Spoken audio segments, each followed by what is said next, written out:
Some specialty router bits come in a different variety of shapes and profiles. They're usually a combination of the four main ones. This bit is known as a rabbiting bit, and it will form this on an edge. It'll make you rabbit on the edge. And as you can tell, you can set the different depths. Do it in a series of cuts. Don't do it in just one cut, especially if you're working with hardwoods, because you will burn out the bit. It's hard on the equipment, and you're not going to get the result that you're after. Now, the bearings on these bits should move freely. Make sure you check them periodically to make sure that they're tight. All they have is a little Allen key on the end. Just make sure that they're still tightened on, but it should run free.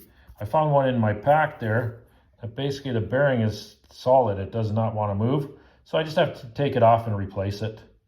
Otherwise, what it'll do is it'll leave burn marks along your edge, and it's not going to work very well. I have three styles of flush trim bits. What that means is that the cutter, outsides of the cutter and the actual bearing are the same diameter. Same with on these ones, even though this one's a spiral, a little different setup. There's a straight cutter on this one, but the bearings and the outside of your cutters are basically exactly the same. So if you put them up against a pattern, the bearing up against the pattern, and you run the pattern, the piece that you're going to cut is actually going to follow and be exactly the same as the piece you cut. Here are a set of tongue and groove bits.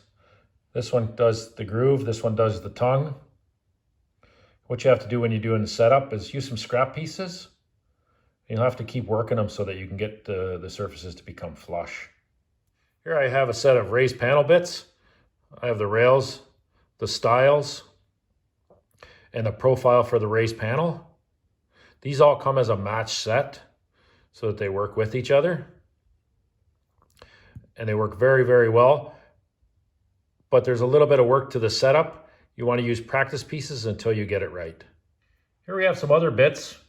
You're going to have to either use a fence, a miter gauge, or a set of bushing guides in order to run some of these bits because there's no bearing for them to run on.